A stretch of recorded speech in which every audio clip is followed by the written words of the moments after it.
Hi, friends. Welcome to another episode of When Women Walked. As always, I'm your host, Madison Givens. Hopefully, you can't hear too much of the music going on. I'm actually on vacation. I have a beautiful view of the ocean, of the jungle. I think it's been much needed, but I'm very happy to be joining you on April. I was on vacation for April Fool's Day, one of my favorite holidays, so didn't get to prank anyone, unfortunately. But we're here not to talk about what I'm up to. We're here to talk about another woman whose imagination, whose creation really changed the world. So as always, please find yourself in a safe, comfortable space. I'm thrilled to have you here. This is actually the second time I'm recording this. The first time, I guess, I did not get the sound recorded, so I was just talking to myself, which I do anyways. No, I'm kidding. But yeah, I call it thinking out loud. So if you're an out loud thinker, then kindred spirit.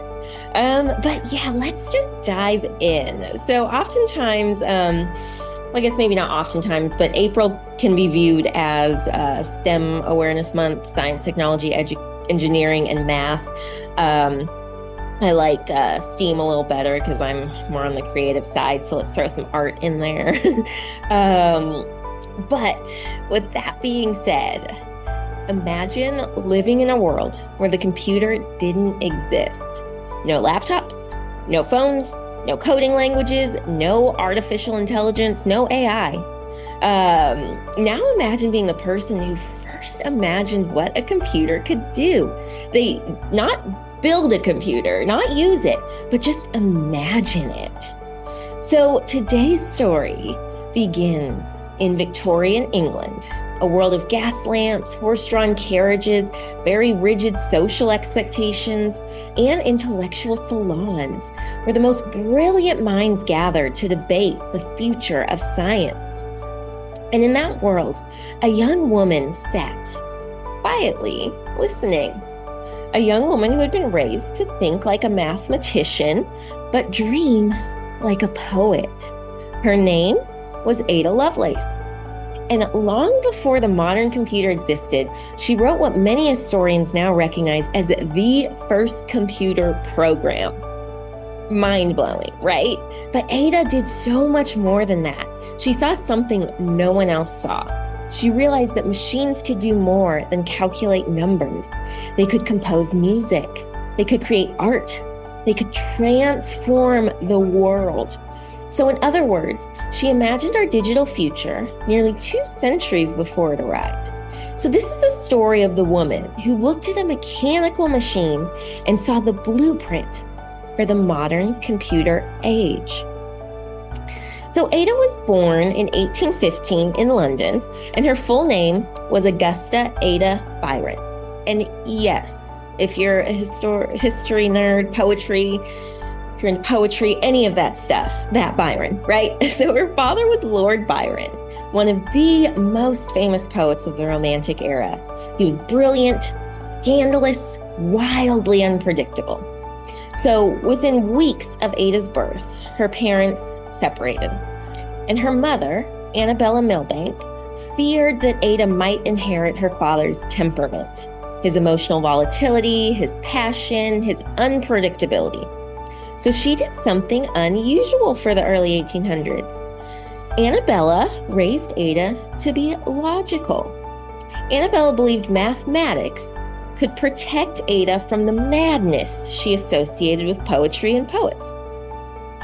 So instead of teaching her daughter the more traditional things of embroidery or etiquette, she hired tutors in mathematics, astronomy, engineering, and logic.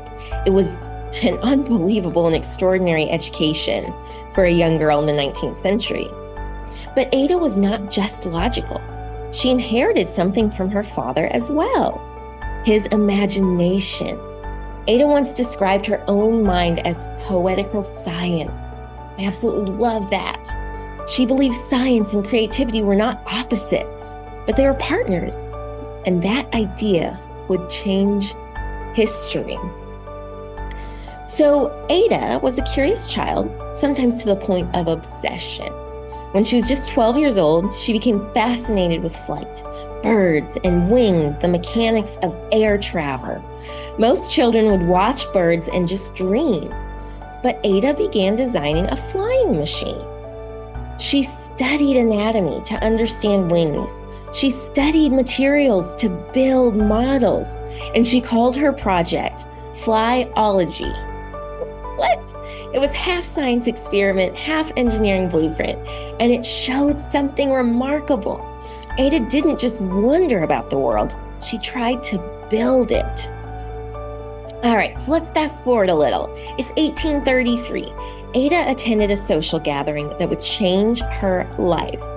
At the party, she met a mathematician named Charles Babbage. Babbage was famous for inventing a revolutionary machine called the difference engine.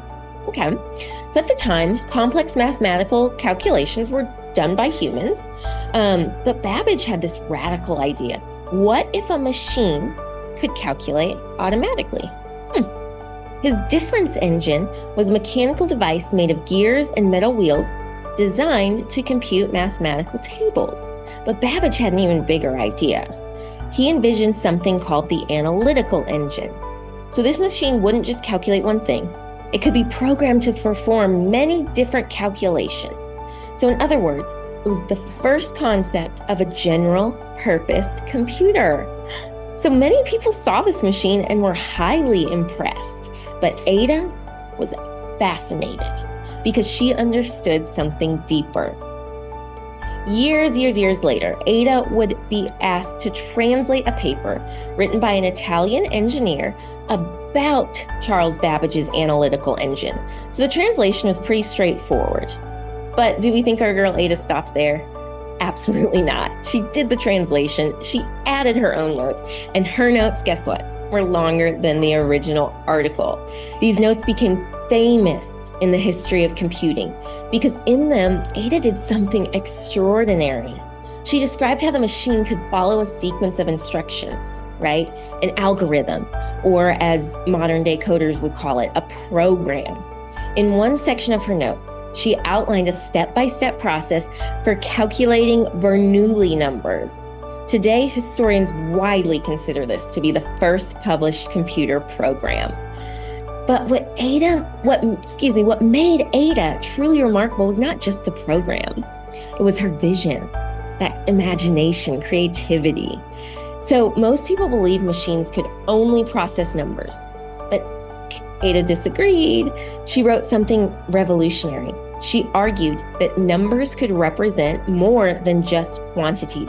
They could represent musical notes, letters, images, patterns, which meant machines could potentially create music or art. So in her words, the analytical engine weaves algebraic patterns just as the jacquard loom weaves flowers and leaves. So, in other words, a machine could follow symbolic instructions. That is the core idea behind modern computing. So nearly a century before computers were built, Ada had imagined them. But, we gotta have the but.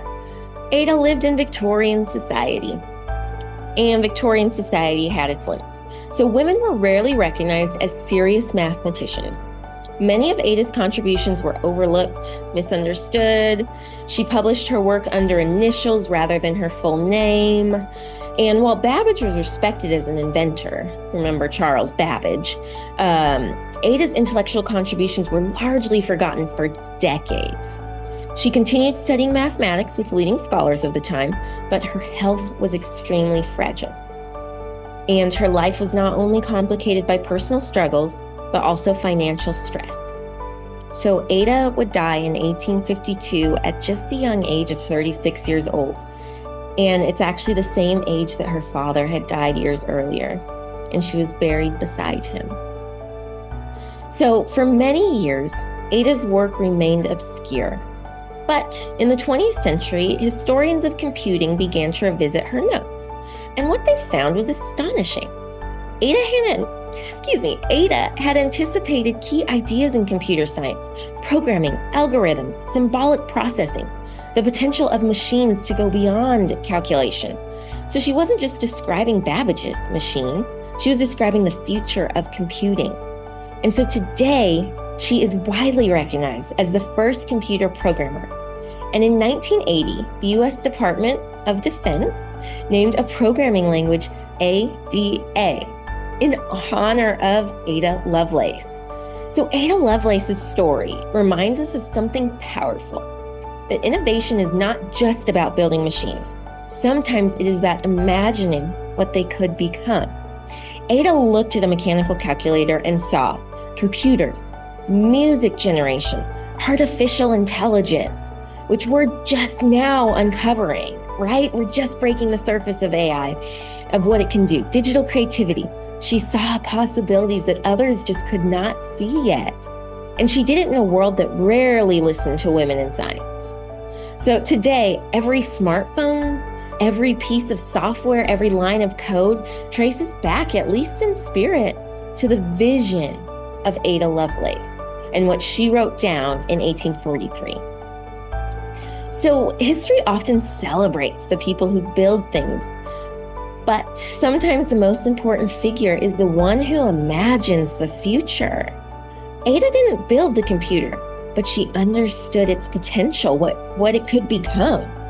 And in doing so, she walked a path no one else had yet imagined, which is why Ada belongs exactly where she is today, among the women who changed the world. So this has been When Women Walked. And if you enjoyed today's episode about Ada Lovelace, be sure to follow, share my podcast with someone else who loves history, because every week we explore lives of women who have done incredible things, of women whose footsteps have shaped the world. So until next time, keep walking.